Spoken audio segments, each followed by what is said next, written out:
I find it ironic how we tend to write people off while God is the one writing their stories. Ironic how our finite minds unknowingly undermine the work of the author and finisher of our faith, who illustrated the beauty in this place we live in called Earth, how man was intricately formed from the dust and the dirt, the fact that he finished our stories before birth, and the God who blotted out our transgressions. It's interesting how he put his stories and ultimately his glory into question.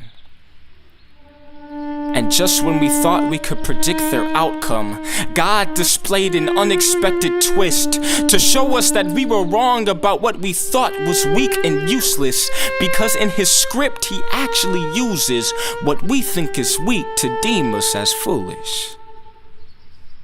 See, consider me, age 3.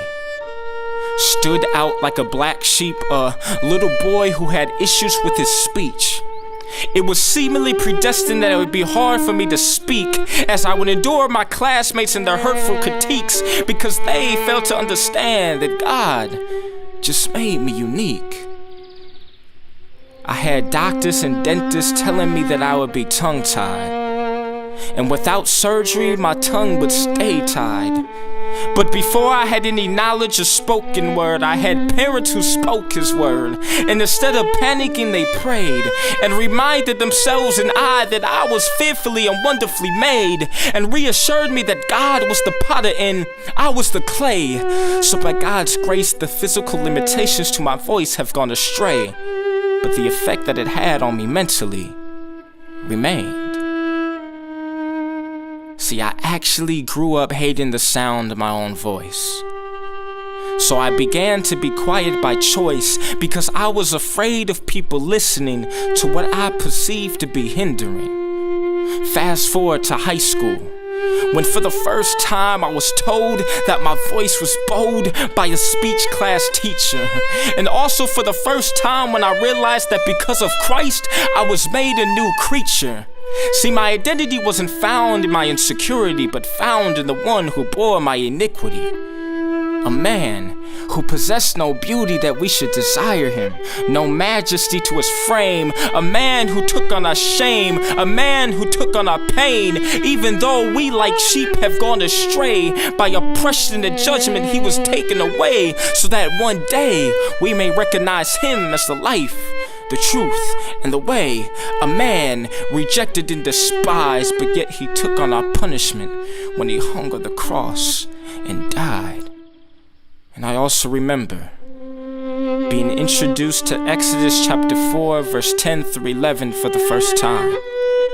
Moses, who stood in the presence of the Almighty God, the self-proclaimed I am that I am, and asked him, "Who am I?" For my speech is not eloquent and I've always been tongue-tied. But God replied back and said, "Moses, put your insecurity to the side, because I will be right by your side. For who gives someone the ability to speak? Is it not I? I will protect you, so I want you to be my mouthpiece, because I have already given you the ability to speak."